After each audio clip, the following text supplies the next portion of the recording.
Hello everyone, welcome to a podcast दो बिहारी। इस पॉडकास्ट में बिहार के history, culture, politics, mythology, food के बारे में बात करते हैं। मेरा नाम पुष्कर है। हम अपने लाइफ का फर्स्ट 19 ईयर्स पटना में रहे। उसके बाद डिफरेंट प्लेसेस में रहने के बाद अभी लास्ट 2-3 साल से पटना में है। और ये पॉडकास्ट हम लोगों ने इसलिए शुरू किया है क्योंकि बिहारीज की इमेज पूरे इंडिया में बहुत ही गलत बन गई है। और इस पॉडकास्ट के माध्यम से हम उस नेगेटिव इमेज जो ऑफ कोर्स इनकरेक्ट है उसको दूर करना चाहते हैं। और यूजुअली जो इस पॉडकास्ट में गेस्ट आते हैं थोड़े ओल्ड लोग होते हैं। आज हमारे साथ एक बहुत ही यंग डायनेमिक कवि, पटना के कवि हैं Anshit. Thank you sir, welcome to दो Thank बिहारी। you so much for asking me to come. ये अंशित पटना यूनिवर्सिटी में इंग्लिश पढ़ाते हैं, राइट? जी। और आपने अपना पीएचडी भी इंग्लिश में किया है, पटना से ही। पटना और से। आप born and brought up in Patna हो। 35 years and counting, like I said. हाँ, तो आप कुछ बताओ पटना के बारे में कि आपने जब स्कूल किया उस समय कैसा शहर था, कुछ कल्चरल डिफरेंसेस कैसे इवॉल्व हुआ है पटना। पटना एक बहुत इंटरेस्टिंग शहर है। ये तो पूरा इंडिया बोलता है, हाँ। लेकिन in what ways? In this way कि पूरी हिस्ट्री जो है पटना की, आप देखेंगे एक बार में आपको एक टाइम फ्रेम में एक शहर दिखता है, और कई बार ऐसा लगेगा कि आप शहर के एक हिस्से से दूसरे हिस्से जाएंगे ना, तो लगेगा कि आप हिस्ट्री में ट्रैवल कर रहे हैं। एक लेयर के ऊपर एक दूसरा लेयर रखा हुआ है टाइम का। जैसे नए पटना, जैसे जो वेस्टर्न पटना है, उधर से जैसे जैसे आप ईस्ट मूव करेंगे आपको लगेगा आप समय में वापस जा रहे हैं। और एक तासीर होती है हर शहर की। सॉरी, तासीर का मतलब? एक तरह का टेस्ट होता है। इतना शानदार टेस्ट है इस शहर का कि जो बहुत सारे फ्लेवर्स हैं, एक तरीका का फ्लेवर नहीं है।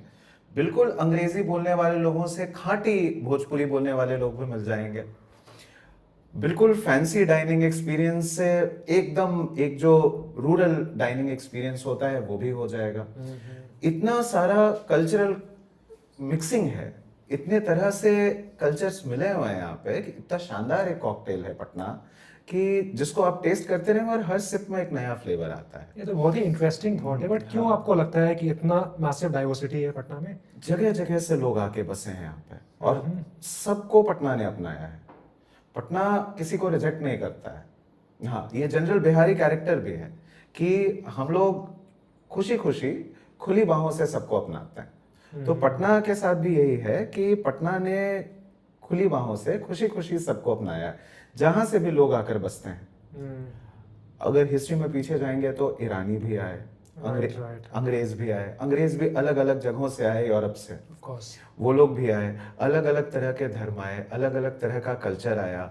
और अभी भी बिहार के अलग अलग हिस्सों से भी लोग पटना आते हैं, हर साल आते हैं। स्टूडेंट्स आते हैं, काम करने लोग आते हैं। और आप किसी से भी पूछेंगे तो कभी भी किसी तरह का एलियनेशन इनको फील नहीं होगा पटना में। मतलब वो जो एक दोहरा व्यवहार है वो शहर आपसे नहीं करता है। वो कहता है आपसे कि तुम मेरे हो और हम तुम्हारे हैं। तो ये जो इमिग्रेंट्स भी आते हैं बिहार से, बाकी विलेजेस से या स्मॉल टाउन से, उनको भी आप बोल रहे हो कभी वो आउटसाइडर वाली फीलिंग नहीं आती है? नहीं आती है पटना वो, में? क्योंकि इतने तरीके की भाषाएं हैं, इतने तरीके की चीजें हैं। अब जैसे हमारे ही परिवार के लोग कहीं और से आए, भले ही मेरा जन्म यही हुआ लेकिन वो यहीं सेटल हुए। और मेरी फैमिली हिस्ट्री में हमको कोई ऐसा इंसिडेंट याद नहीं आता है जो मेरी दादी ने बताया हो, दादा ने बताया हो, जहाँ पे ये लगा हो कि नहीं कोई परायापन था किसी किस्म का। बहुत इंटीमेसी के साथ लोग रहते हैं यहाँ पे। अगर आप ये पूरे शहर की, तो ये बिहारी कल्चर है या पटना स्पेसिफिक नहीं, है ये थोड़ा? पूरे बिहार में है ये। और चूंकि पटना भी एक माइक्रोकॉस्म है पूरे बिहार का, Right. क्योंकि पूरे बिहार के लोग यहाँ पर हैं, तो वो रिप्रेजेंटेशन थोड़ा ज्यादा दिखता है। आप कभी ये नहीं सुनेंगे कि अच्छा ये फलाने स्टेट का आदमी यहाँ आके कैसे बस गया, ये स्ट्रगल नहीं सुनेंगे। ये नहीं सुनेंगे कि अच्छा वो तो उस जगह का आदमी है तो वो इंफीरियर होगा, हम सुपीरियर होंगे। इस तरह की चीजें, इस तरह का डिस्कोर्स ही नहीं है यहाँ पे, जो शायद अनफॉर्चुनेटली देश के कई हिस्सों में आप सुन लें।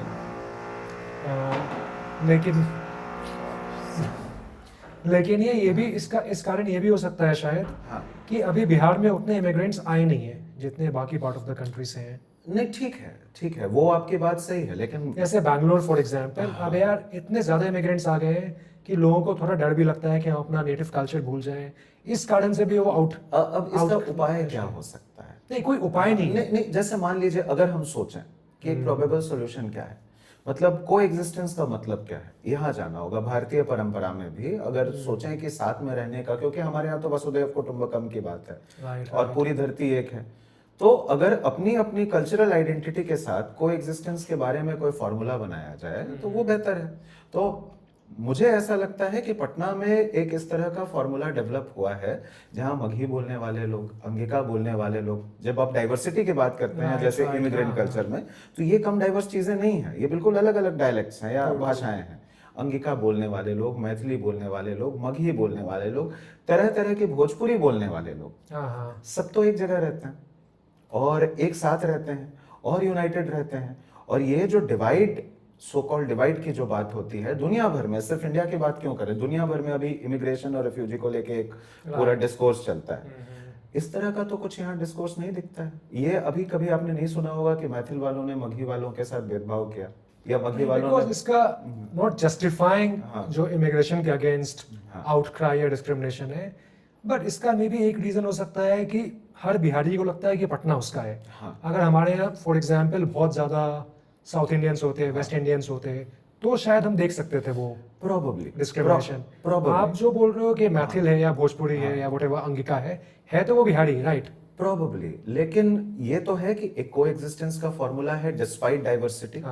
एक बहुत माइक्रो लेवल पे हो सकता है, या हो सकता है कि एक बहुत छोटे स्पेस में एक बहुत लिमिटेड रेफरेंस फ्रेम में हम लोग इसको देख रहे हैं, लेकिन एक को एग्जिस्टेंस का फॉर्मूला तो है। राइट। और ये एक चीज है हमारे कल्चर की जो बहुत यूनिक है, बिहारी आइडेंटिटी की जो बहुत यूनिक तो यार है। इसकी बात क्यों नहीं होती है? बिकॉज ये पॉडकास्ट ना हम इसीलिए करना चाह रहे हैं बिकॉज बिहारी बहुत ही इनकरेक्टली टाइपकास्ट हो गए हैं पूरे इंडिया में, स्टेरियोटाइप हो गए हैं। मुझको लगता है कि बिहारी बहुत अंडरस्टेटेड होते हैं, और मैं पहले भी ये बात बोल रहा था, बहुत अंडरस्टेटेड होते हैं।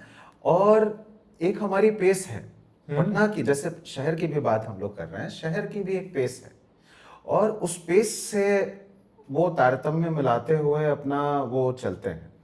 तो ये जो अंडरस्टेट होना शायद हमारे समय का फॉर्मूला नहीं है। हमारे समय में हर चीज ओवरस्टेट की जाती है, एग्जैजरेट की जाती है, और उसमें बिहारी शायद थोड़ा अंडरस्टेटेड होता है। कहीं भी हो वो अंडरस्टेटेड होता है। तो वो अपनी आइडेंटिटी आप पे उस तरह से इम्पोज कभी नहीं करेगा। सीरियस लोग हैं ना, काम करने वाले लोग हैं, और जितना हम लोग झेल रहे हैं माइग्रेशन की प्रॉब्लम शायद ही कोई झेल रहा है। फिर भी स्टेट से बाहर जाने के संदर्भ में, फिर भी अगर शहर में देखेंगे तो शहर के पास कोएग्जिस्टेंस का एक फॉर्मूला है, एक हिस्टोरिकल जर्नी है जो इरेज नहीं हुई है। जैसे कोई वैसी कौन सी चीज है जो यूनिकली पटना को पटना बनाएगी, वो सारी चीजें अभी भी पटना में है। ऐसे कोई एग्जांपल दो, दो तीन। पुराना ईसाई कब्रिस्तान है, पादरी की हवेली है, गोलघर है, गोलघर से बढ़िया तो कोई लैंडमार्क ही नहीं है, गोलघर है, और भी ऐसी कई इमारतें हैं जिसके बारे में बात की जाती है। यार ये जैसे बहुत इंटरेस्टिंग पॉइंट है। और इस पे फॉर एग्जांपल हमको जो लगता है कि इन जनरल बिहारीज ना अपने हेरिटेज में, हिस्ट्री में उतना प्राइड नहीं लेते हैं। Just to give an example, अभी रिसेंटली एक ओल्ड डच फोर्ट था जो दुनिया में किसी और देश में होता तो उसको प्रिजर्व करके रखते हैं। यहाँ पे बिहार सरकार ने तोड़ के कोई रैंडम मॉडर्न बिल्डिंग बना दी। ठीक है, गवर्नमेंट का काम था, गवर्नमेंट ने किया, किसी ने प्रोटेस्ट नहीं किया, किसी बिहारी ने। वो नहीं, प्रोटेस्ट हुआ। उसमें जो हिस्टोरिकल संस्था है INTACH, if I am not wrong, उसने भी प्रोटेस्ट किया। हम लोगों ने भी एक सोशल मीडिया पे मूवमेंट चलाया और कोर्ट तक भी गए। एक मेरा दोस्त है कुणाल, जर्नलिस्ट है पीटीआई में, उसने काफी कोशिशें की।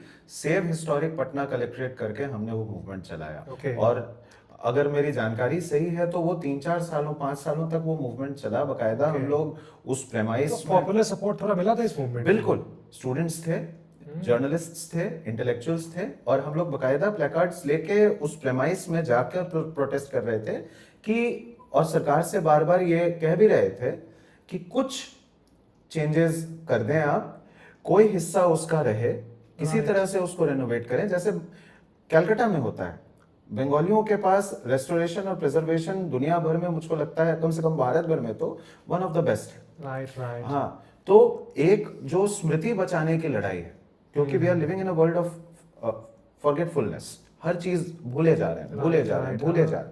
तो वो जो चिन्ह है वो आपको आपकी यूनिक आइडेंटिटी देता है। तो मुझको उस समय भी लगता था, मुझको अभी भी लगता है कि सरकार ने शायद वो प्रोग्रेस वाली ट्रेन पर चढ़ते हुए और मेरी किताब में इस बात का जिक्र भी है, शायद इस चीज पर उतना ध्यान नहीं दिया, लेकिन ये जो छोटी छोटी चीजें हैं, जो भी हमारा कॉलोनियल पास्ट हो या उसके पहले का जो पास्ट हो, अजीमाबाद की बात हो या उसके पहले अशोक का पाटलिपुत्र भी हो, राइट राइट। उसके जो भी चिन्ह बचे हुए हैं, उसके जो भी निशान बचे हुए हैं, उन चिन्हों को, उन निशानों को प्रिजर्व करने की कोशिश होनी चाहिए। आप कैलकाटा जाते हैं, आप टैगोर के घर चले जाते हैं जोरासा को, और आपको सडनली लगता है कि आप एक विश्व कवि के अहाते में खड़े हैं।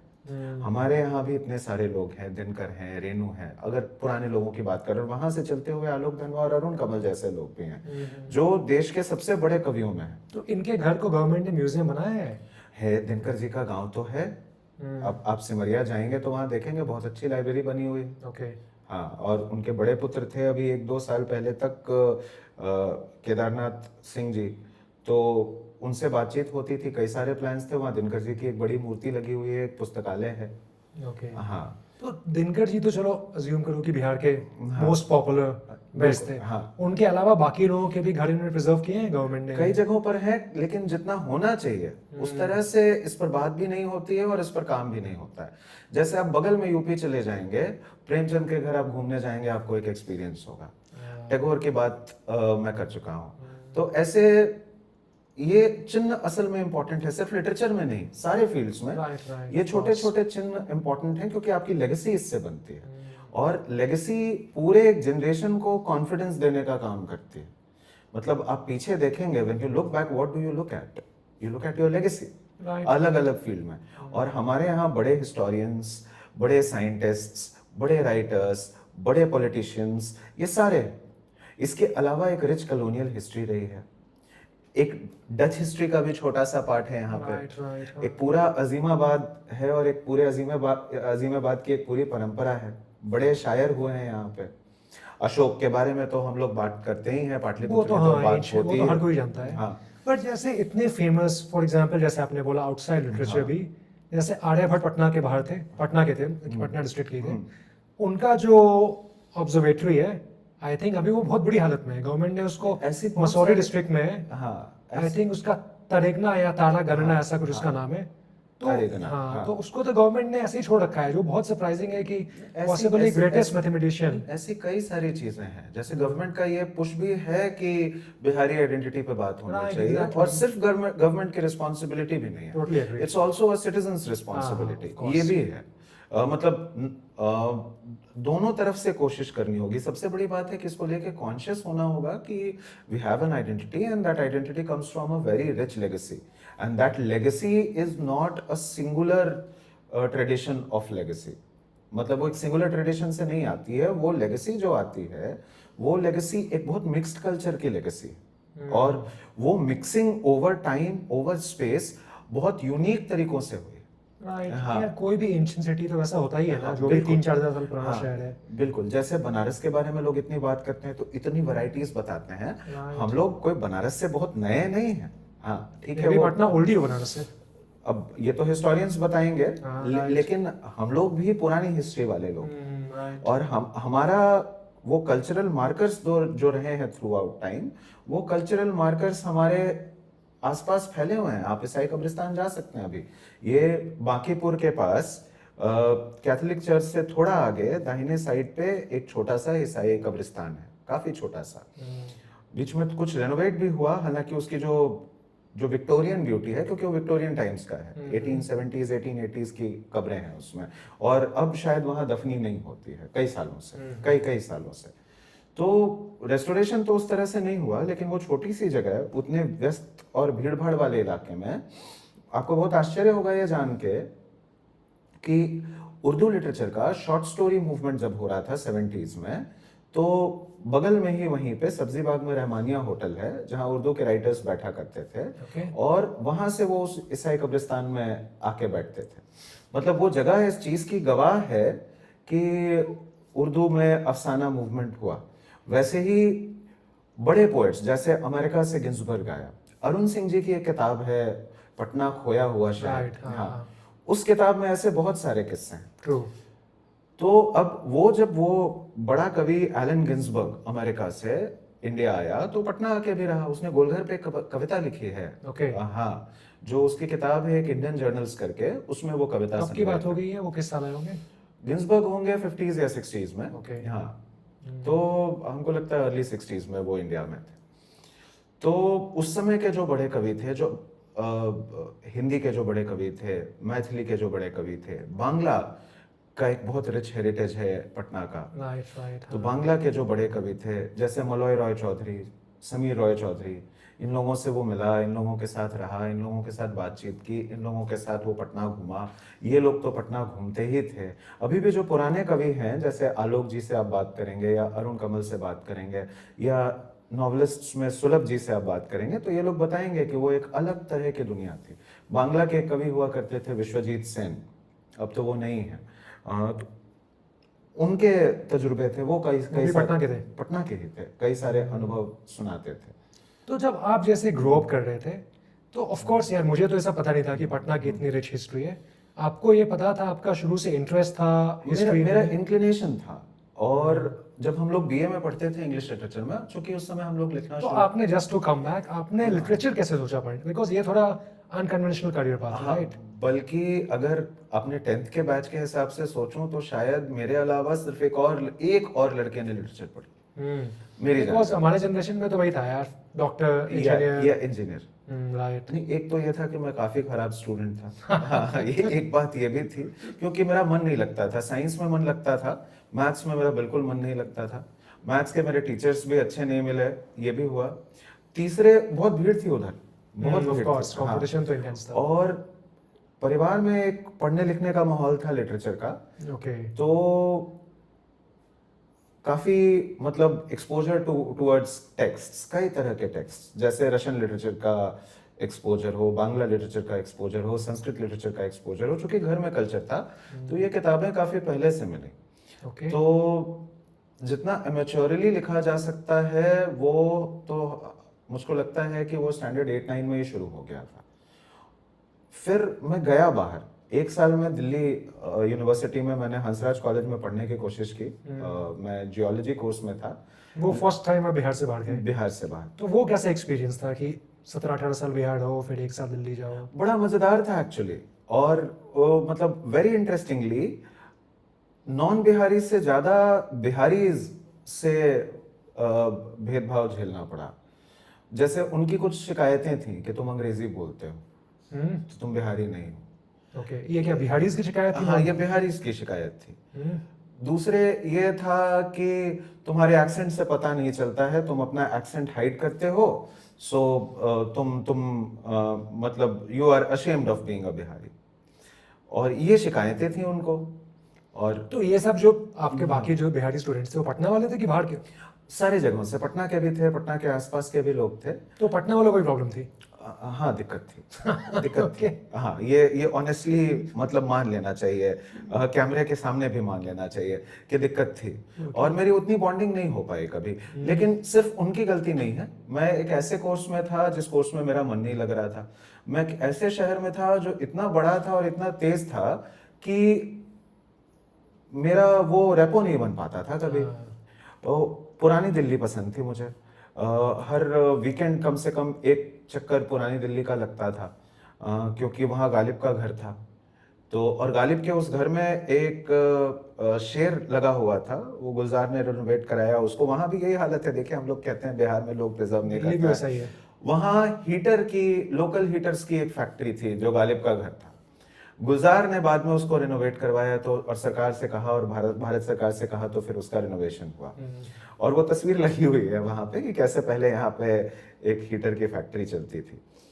वहां एक शेर था दीवार पे, उग रहा है दरो दीवार पे सब्जाए गालिब, मैं बयाबा में हूं और घर में बाहर आई है। तो हर हफ्ते वो शेर दिखता था और लगता था कि मैं बयाबा में हूं। इसका मतलब बताओ मैं आप। मतलब घर में हरियाली है और तुम बाहर कहीं भटक रहे हो। तो ये बयाबा जो है, ये वीरानी के सेंस में। इसको हम बिहारी में बोलते हैं घर की मुर्गी दाल बराबर। नहीं, उस तरह से नहीं। जैसे आपके घर पे सारी चीजें हो रही हैं और आप घर पे ना हो, आप कहीं और हो। तो वो शेर दिखता था और ये लगता था कि यार मैं बयाबा में हूँ और जो घर है पीछे वहां बाहर आई हुई है। तो घर जाना चाहिए। तो ये कब की बात है? 2009। तो उस समय ऑलरेडी जैसे पटना में लॉ एंड ऑर्डर सिचुएशन थोड़ा इंप्रूव होने लगा था, ठीक था, हाँ। लेकिन उस समय सिटी उतना कल्चरली वाइब्रेंट था क्या जो आप दिल्ली में पढ़ रहे थे? थी, चीजें थी। देखिए, अब जब हम लोग सोचते हैं कि बीच में एक डल पीरियड आ गया, उस वो डल पीरियड क्यों आया, कम से कम लिटरेचर वाइज भी अगर देखने या कल्चरली भी देखने की कोशिश करें, तो मुझको लगता है कि उसका एक कारण ये भी है कि काफी माइग्रेशंस हुए। राइट, 90s में, हाँ, 2000s में। जैसे कविता में ही हमारे ठीक ऊपर की पीढ़ी के कई सारे लोग जो अब दिल्ली में हैं, यूपी में हैं, मुंबई में हैं, चले गए वो। तो जो जनरेशनल एक ट्रांसफर होता है ऑफ लेगेसी, इसीलिए मैं बार बार कहता हूं कि चिन्ह रहने जरूरी है। चिन्ह मिटा देंगे आप, स्मृति मिटा देंगे तो फिर कुछ नहीं बचेगा। स्मृति सबसे जरूरी चीज है। वो जो लेगेसी का ट्रांसफर होना था from one generation to the next generation, वो ट्रांसफर नहीं हुआ क्योंकि कम लोग बचे। Right right. कई सारे लोग चले गए। जो गए वो कितने खुश हैं ये आप उनसे जाके पूछिए, और उनका जो एलिनेशन है आप वो देखिए। जो रह भी गए उनके लिए भी किन्हीं वजहों से शायद ये संभव नहीं हो पाया कि अगले जनरेशन को वो हैंड डाउन करें ठीक से वो चीजें। लेकिन चूंकि अब ये हो गया पास्ट में और इसके बारे में बहुत सोचा नहीं जा सकता है, अभी से क्या प्रोग्राम हो कि जो गया है अगर आना चाहे तो आ भी सके, जो यहाँ है वो यहीं रहे। तो उस समय मुझको ये लगता था, कोर्स में मन नहीं लगा, शहर दिल्ली सिचुएशनशिप जैसी थी, कभी कभी बहुत प्यार करती थी और कभी कभी बहुत नफरत करती बट थी। दिल्ली भी ऐसे काफी हिस्टोरिकल सिटी है, राइट? काफी काफी। तो आपको वहाँ क्या थोड़ा एलिनेशन लगा? आपको लगा कि अपना शहर नहीं है? जैसे पुरानी दिल्ली, शायद मैं हर हफ्ते इसलिए जाता था क्योंकि पुरानी दिल्ली से एक रिलेटेबिलिटी लगती थी, एक अटैचमेंट लगता था, या कहिए कि पटना वाला एक टेस्ट पुरानी दिल्ली में मिल जाता था। ओवरऑल कैंपस भी अच्छा था, लोग भी अच्छे थे, लेकिन वही है ना, घर में बाहर थी और हाँ, मैं बयाबा में भटक रहा था। पढ़ना था मुझे लिटरेचर, हाँ, प्योर प्रेशर में। जबकि ये बड़ा इंटरेस्टिंग है कि पेरेंटल प्रेशर बिल्कुल नहीं था। अब लगता है कि थोड़ा रहता कि नहीं तुम लिटरेचर ही पढ़ो, लेकिन बिल्कुल नहीं था। पीयर प्रेशर था, जिसकी वजह से कि डीयू जाना है, जेएनयू जाना है, वो जो एक पीयर प्रेशर होता है, उधर चला गया मैं। लेकिन लगभग 9-10 महीने रहने के बाद मुझको लगा कि नहीं, पटना ही जाना है और लिटरेचर ही पढ़ना है। तो बिगेस्ट ट्रिगर क्या था आपका वापस आने का एक साल में? बिकॉज ज्यादातर लोग तो बोलते हैं नहीं यार कर लो कोर्स, अभी कोर्स शुरू किया फिर देखते हैं। एक फिल्म देख ली। कौन सी? उस समय 3 इडियट्स आई थी, और वो गाड़ी बाहर खड़ी थी, टिकट हाथ में था। अब आप 19 साल के हैं, आप कितना सीरियसली सोच रहे हैं करियर के बारे में? नहीं भाई, चलना है तो चलना है तो चलना है। तो मतलब एक ट्रिगर वो था, और दूसरे ये हुआ ना कि हंसराज कॉलेज में पढ़ते हुए, हंसराज उस समय one of the best colleges था, अभी भी है, दिल्ली यूनिवर्सिटी का। एक बहुत रिच लाइब्रेरी मिली, एक बहुत रिच लाइब्रेरी मिली, जहाँ दुनिया भर के लिटरेचर से शायद मेरा पहला एक्सपोजर हुआ। उस तरह की लाइब्रेरी जाने की पटना में भी जगह है, सिन्हा लाइब्रेरी है, खुदाबख्श लाइब्रेरी है, रामकृष्ण मिशन के पास बहुत अच्छी लाइब्रेरी है। लेकिन चूंकि एक साइंस कोर्स में पढ़ने वाला बच्चा पीयर प्रेशर में कभी इधर उधर नहीं देख पाता है, मैं भी नहीं देख पा रहा था। वहां जाने का जो सबसे बड़ा फायदा हुआ कि वो लाइब्रेरी मिली, और वो लाइब्रेरी खुली रहती थी देर तक। तो जैसे आपकी क्लासेस अगर 4:30 बजे खत्म हुई तो 4:30 से आप जाके वहां बैठ गए और बैठे हुए हैं देर शाम तक, देर रात तक आप बैठे हुए हैं, और दुनिया भर का लिटरेचर। और फिर लगने लगा कि ये पढ़ना चाहिए था, ये पढ़ रहे हैं, ये पढ़ना चाहिए था, ये पढ़ रहे हैं।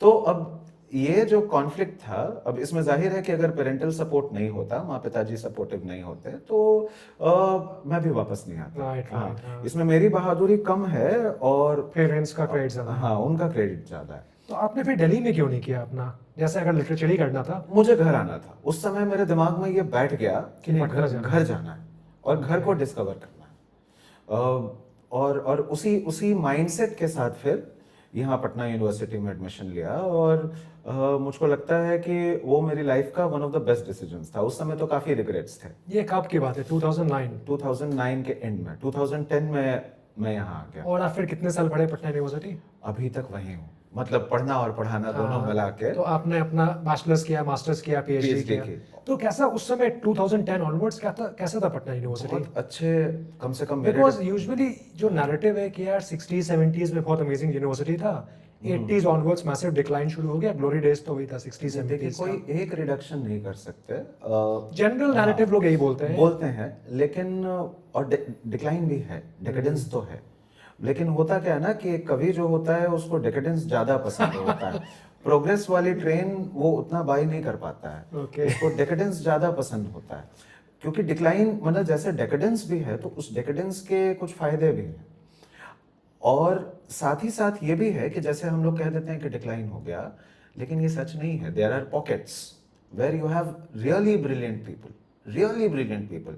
हम लोगों का अंग्रेजी विभाग कम से कम, बाकी विभाग तो हिंदी विभाग काफ़ी अच्छा है, साइंस के कुछ डिपार्टमेंट्स कहे जाते हैं कि अभी भी बहुत अच्छे हैं, हिस्ट्री की एक रिच लेगेसी है, अब क्या है वो तो मैं नहीं जानता। पर्सनली मैं अंग्रेजी विभाग चूंकि मेरा रहा, तो अंग्रेजी विभाग के बारे में मैं बता सकता हूँ। अंग्रेजी विभाग में मुझे कुछ बहुत ब्रिलियंट लोग मिले, जैसे जो हमारी पटना कॉलेज में हेड हुआ करती थी, अब नहीं है, महाश्वेता घोष, ब्रिलियंट टीचर थी। और ब्रिलियंट टीचर होने का मतलब ये नहीं कि वो आपको जो पढ़ा रही हैं वो आपको अच्छे से समझ में आ रहा है। ब्रिलियंट टीचर होने का मतलब कि वो आपको आगे के लिए भी मोटिवेट कर रही हैं। वो मोटिवेशन, वो पैशन जो उनके पास है लिटरेचर के लिए, वो आपको ट्रांसफर कर रही तो हैं। वो जनरेशन तो अब ऑलमोस्ट रिटायर्ड ही हो गया होगा, जिस जनरेशन की वो थी। हाँ, तो अभी क्या सिचुएशन है फिर? अभी वाला अभी भी जनरेशन कुछ जो बहुत अच्छा। आपसे 10-15 साल वाले लोग हैं, जो अभी अपने करियर के पीक पे हैं, यानी अभी भी वो कुछ कितने बहुत- पैशनेट हैं? कुछ बहुत अच्छे लोग हैं, बहुत okay. अच्छे लोग हैं, और कई बार आइडियोलॉजिकल डिफरेंसेस के बावजूद बहुत अच्छे लोग हैं जिनसे बहुत सीखने को का मौका मिलता है। जैसे एक प्रोफेसर समीर कुमार शर्मा है, भारतीय परंपरा और भारतीय काव्य परंपरा को लेके उनसे ब्रिलियंट आदमी अंग्रेजी में हम नहीं देखे हैं अभी उस एज ग्रुप में। तो वो हैं, जैसे जो हमारे यहाँ अभी हेड है हमारी डॉक्टर स्तुति प्रसाद हैं, लिंग्विस्टिक्स के चैंपियन हैं। उसके पहले जो हेड थे डॉक्टर अर्जुन कुमार, उनका स्पेशल एम्फेसिस था कि जो रीसेंट लिटरेचर्स हैं, जिनको बुकर मिल रहा है, जिनको नोबेल मिल रहा है, नोबेल प्राइज मिल रहा है, ऐसे राइटर्स इंक्लूड किए जाएं सिलेबस में, ऐसे राइटर्स के कोर्सेज चलाए जाएं।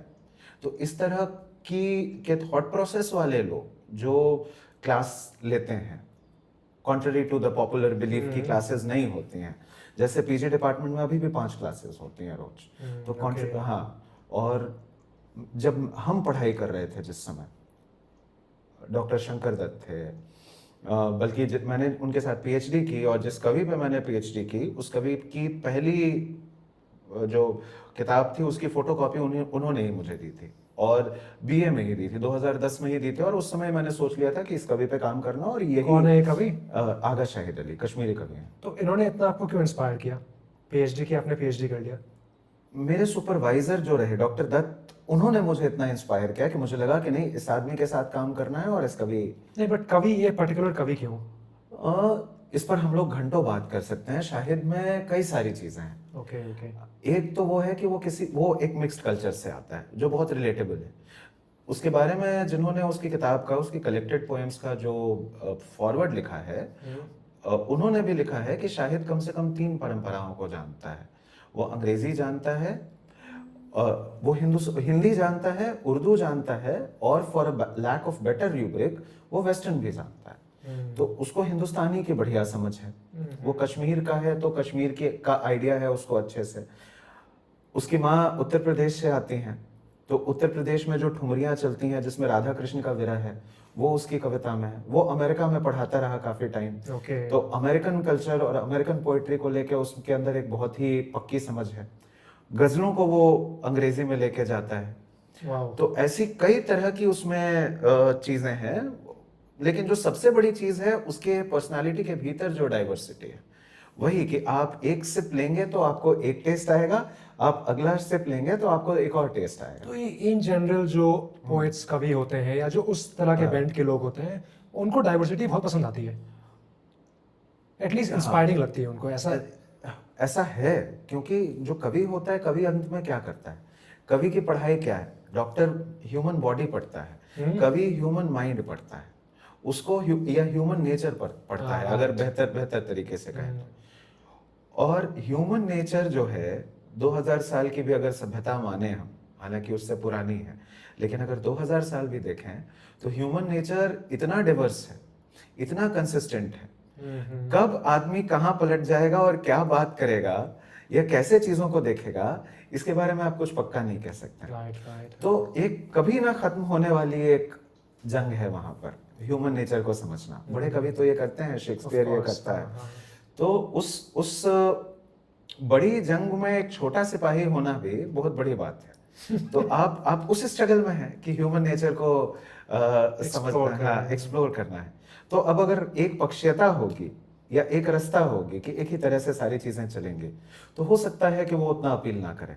डाइवर्सिटी आपको इंस्पायर भी करती है और डाइवर्सिटी आपको अमेज करती है। जो मॉडर्न लाइफ है वहाँ अमेज होने के मौके बहुत कम हैं। राइट। आप एक क्यूबिकल में बैठेंगे, कंप्यूटर पे टाइप करेंगे, घर आएंगे, कल जाएंगे उसी क्यूबिकल में बैठेंगे, टाइप करेंगे, वापस घर आएंगे। ये आपकी जिंदगी है। अब इस जिंदगी में, और ये आपकी जिंदगी 30-35 साल की जिंदगी है, इस जिंदगी में अमेज होने के मौके आपको कितने मिलेंगे, और जेन्युइनली अमेज होने के मौके और कम मिलेंगे। राइट। तो ये जो अमेजमेंट है, इसका एक्सप्लोरेशन कम से कम मुझको लगता है हर अच्छा कवि तो करने की कोशिश करता है। तो ये अमेज होना ह्यूमन नेचर से। तो आपको सब कवि बनने का सबसे इंस्पायरिंग पार्ट ये लगता है? हाँ, ह्यूमन नेचर को देखना, चीजें ऑब्जर्व करना, सरप्राइज होना कि चीजें कहाँ जा सकती तो पटना गुड सिटी ये कवि बनने के लिए? Patna is a brilliant city to be a poet, क्योंकि एक सेंस ऑफ वंडर भी है और एक सेंस ऑफ डिकेडेंस भी है। तो आप दोनों के बीच झूलते रहते हैं। चीजें हैं भी, चीजें खत्म भी हो रही हैं, चीजें खत्म भी हो चुकी हैं। इससे बेटर क्या होगा किसी पोएट के लिए?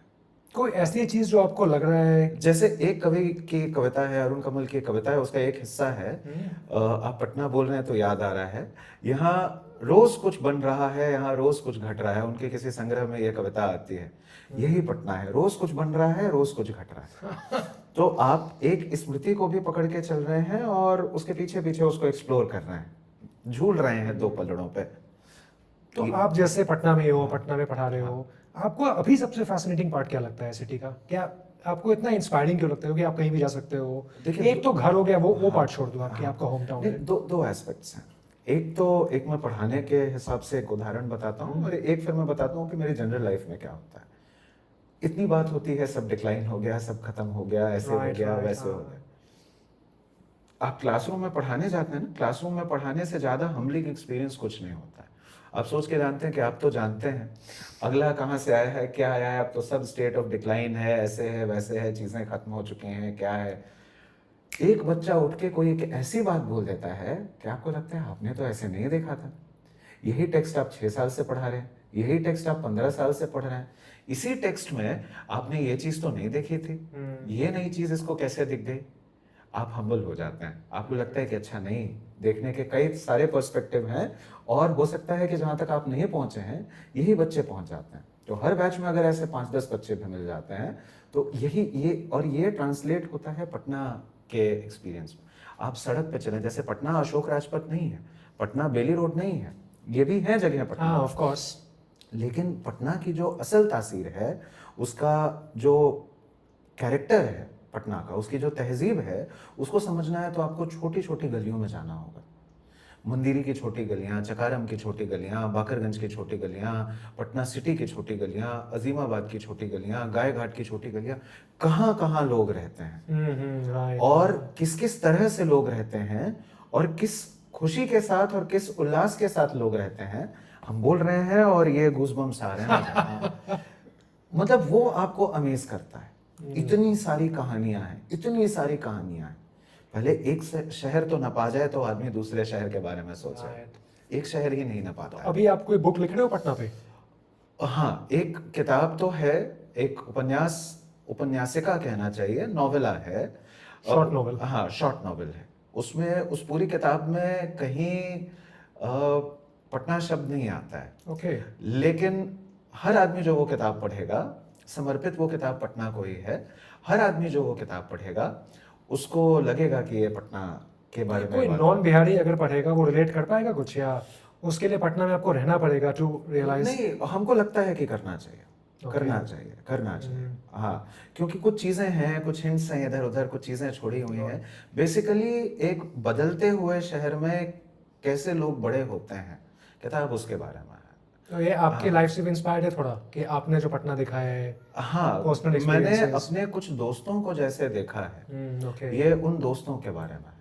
उनको कविता लिखने के लिए स्ट्रगल करते हुए, उनके कविता लिखने के उद्देश्य को समझने की कोशिश करते हुए, उनके एक्टिविज्म को समझने की कोशिश करते हुए, उनके डेडिकेशन को, उनके शहर से प्यार को समझने की कोशिश करते हुए, मतलब कभी तो जैसे वो बाहर बैठकर देखता है चीजें, हाँ हाँ, जैसे आपने बोला, ऑब्जर्व करता है। ऑब्जर्व करता है। मतलब एक बार्ड का काम यही है कि वो जो उसके समय की महान कहानियां हैं उनको लिख डाले। तो जैसे मैंने देखा है उनको स्ट्रगल करते, उनको वो चीजें करते, उनके बारे में, उन दोस्तों के बारे में वो किताब है। थोड़ा बहुत हो सकता है कहीं कहीं मैं भी आ जाऊं, लेकिन मेरा आना बस उतना, ऑटोबायोग्राफी नहीं है। नहीं, मेरा आना बस उतना आना है, इंसिडेंटल है। हाँ, इंसिडेंटल है। और ये या उतना आना है कि अब एक आदमी घुस के ये नोट कर ले कि अच्छा ये हीरो है, इसके बारे में मैं 4 चीजें लिख लेता हूँ। जैसे पुराने जमाने में बाढ़ राजाओं की कहानियां लिखा करते थे, तो मेरे लिए यही, ये जो जिनसे ये इंस्पायर्ड है, ये जो किताबें, ये जो किरदार हैं, उनके लिए ये किताब है। क्या नाम होगा बुक का, डिसाइड किया आपने? किताब का नाम होगा मौज़ूए सुखन। ये क्या उर्दू वर्ड है इसका? हाँ, ये फैज़ की एक नज्म से ये शब्द आता है, या कम से कम मैंने फैज़ की एक नज्म में देखा है। सब्जेक्ट ऑफ पोएट्री या सब्जेक्ट ऑफ लिटरेचर कह सकते हैं। Subject of poetry. हाँ, वाओ। तो कविता लिखने वाले लोगों के बारे में और उनके शहर से प्रेम के बारे में, और उनकी लाइफ, उनके स्ट्रगल्स, उनका एक्सपीरियंसेस। हाँ, जैसा आप बोल रहे थे ना कि ये थोड़ा सा साइड ट्रैक होना हुआ, ये मेन ट्रैक नहीं है। कि एक ऐसे समय में जब सब कुछ कविता के खिलाफ है, कोई कविता लिखना तय कैसे करता है, और कविता लिखने के लिए वो क्या कीमत देता है, और उस कीमत को देके भी क्या वो खुश है, या वो कीमत क्यों दे रहा है, मतलब उसका कोई प्रैक्टिकल एस्पेक्ट है कि नहीं, कविता क्यों लिखे। Ultimately if you are not selling it in the market, it's not a good product. Right. And poetry is not product, poetry कुछ और चीज है, वो कोई और शय है। तो इस लिहाज से देखा जाए तो मुझको लगा कि यहाँ एक गुंजाइश तो बनती है कि सोचा जाए कि भाई ये जवान लोग इतना स्ट्रगल करके, घर परिवार से लड़के, जो नॉर्मेटिव है उससे लड़के, कविता क्यों लिखना चाह रहे हैं। Exactly, तो मुझे इनके बारे में लिखना चाहिए, क्योंकि बहुत कम ही फैमिलीज ऐसी होती हैं जो सपोर्ट करती होंगी ऐसा करियर, एटलीस्ट। हाँ, या क्योंकि ये कोई पार्ट टाइम काम नहीं है आपका। Either you are a professional writer or you are not a writer. आपको पोएट होना है तो professional poet, full time poet ही होना पड़ेगा। हाँ, नहीं, it has to be a full time job. ठीक है, साथ में आप एक और नौकरी भी करते हैं, क्योंकि गमे इश्क के साथ गमे रोजगार भी है, जैसा गालिब कहते हैं। तो अब गमे इश्क तो कविता है और गमे रोजगार भी है, दोनों को बैलेंस करने के लिए भी तो बहुत स्ट्रगल्स हैं, डिफिकल्टीज तो होंगी। और फिर कविता लिखते हुए आपके आइडियोलॉजिकल कंस्ट्रक्शन से कई चीजें फिल्टर नहीं होती हैं, उस वजह से भी आप डेलिबरेटली एक जगह पर होते हैं, आप उसके आगे नहीं जाते हैं। तो वो प्राइस आप पे करते हैं, कॉन्शियसली पे करते हैं, और ये जानते हुए पे करते हैं कि अगर वो प्राइस आप नहीं पे करेंगे तो हो सकता है कि मटीरियली और in worldly terms you can go to a certain level, लेकिन आप वो प्राइस पे करते हैं। क्यों? क्योंकि नशे जैसे एक लत होती है कविता की, और वो छूटे नहीं छूटेगी। लिखने से ज्यादा लिखते हुए अपने आप को एक रिच ट्रेडिशन से कनेक्ट करने की, जो पूरे विश्व की का ट्रेडिशन है, वो किसी एक लोकेल का नहीं, वो किसी एक कंट्री का नहीं, एक शहर का नहीं। तो हर पोएट ऐसे सोचता है कि हम इस ट्रेडिशन के पार्ट हैं, I am contributing my bit. Her conscious poet को ऐसे सोचना चाहिए, हर कॉन्शियस पोएट को ऐसे सोचना चाहिए, हाँ, कि हम एक किसी बहुत बड़े ट्रेडिशन के पार्ट हैं, बिल्कुल, और मेरा बस काम है कि अपना पीस इसमें ऐड करना, और आगे कोई और आएगा और ऐड करेगा। क्योंकि जैसा टीएस एलियट कहते हैं कि when you make your contribution you alter the past tradition as well. Okay, हाँ, तो उनका एक बहुत शानदार लेख है, ट्रेडिशन एंड इंडिविजुअल टैलेंट, संभवतः ये वहीं से आता है। तो हर कॉन्शियस पोएट को कम से कम ऐसे सोचना चाहिए कि नहीं, it's like you are sitting in a cubicle. Neruda का एक किस्सा अरुण कमल हमेशा सुनाते थे कि जैसे मरीज आए ना आए, डॉक्टर क्लिनिक में बैठता है, कवि को कागज और कलम लेके बैठना चाहिए। तो मतलब you have to do it professionally. हाँ, और जब भी थॉट्स आए तो लिख दो, या बिल्कुल, हाँ, ऑसम। हाँ। तो आपके बारे में तो मुझे पता चला क्योंकि ये बुक मुझे किसी ने दी, शहर पढ़ते हुए। हाँ। तो ये आपने कब लिखी है बुक, कितना टाइम हो गया? इस किताब में मेरे एमए के समय की कविताएं हैं। ये किताब 2019 में आई थी, पर कविताएं इसमें 13 से 15 के बीच की हैं। और एक तरह का एक्सपेरिमेंट था इस किताब में। ओके। हाँ, एक आदमी अगर शहर में फिरेगा तो उसको जो जो चीज़ें दिखाई देंगी उसको नोट डाउन करने की कोशिश करनी थी। तो एक फ्रेंच कवि है बॉडलेयर, उसके उसके यहाँ ऐसी कविताएं दिखती हैं, तो कुछ कुछ उस तरह से, पर अपने शहर को देखने की कोशिश। तो 13 से 15 के बीच जो कविताएं थी, आप इसका कवर भी देखेंगे तो ये पटना का एक बहुत प्रसिद्ध घाट है, दरभंगा हाउस का घाट। राइट। हाँ, ये उस घाट की तो तस्वीर ये है। बहुत यंग मैन्स बुक होगी, राइट? बिल्कुल बिल्कुल। ये this is my second book. Okay. हाँ, और इंटरेस्टिंगली ये सेकंड बुक है, लेकिन इसकी कविताएं पहले लिखी गई हैं 13 से 15 के बीच में। और like many thanks for your time, लेकिन बिकॉज आप पोइट भी हो, ऑथर भी हो, तो जैसे कोई अगर बंदा ये पॉडकास्ट सुन रहा है, हाँ। आपको अगर फॉलो करना चाहता है, आपकी बुक्स खरीदना चाहता है, तो अमेजोन ऑप्शन है क्या? बेस्ट प्लेस क्या है? अमेजोन पे किताबें हैं। ओके। और अभी जैसे दिसंबर में पटना बुक फेयर होने वाला, राइट? हाँ, तो तो वहाँ रहेंगी। आपकी स्टॉल होगी वहाँ पे, आपकी बुक्स रहेंगी? मेरे पब्लिशर तो आएंगे वहाँ। ओह वाह। हाँ, तो वहाँ रहेंगी किताबें। और ऑनलाइन देख सकते हैं। ऑनलाइन मिल जाती है इसलिए? ऑनलाइन मिल जाएंगी। ब्रिलियंट।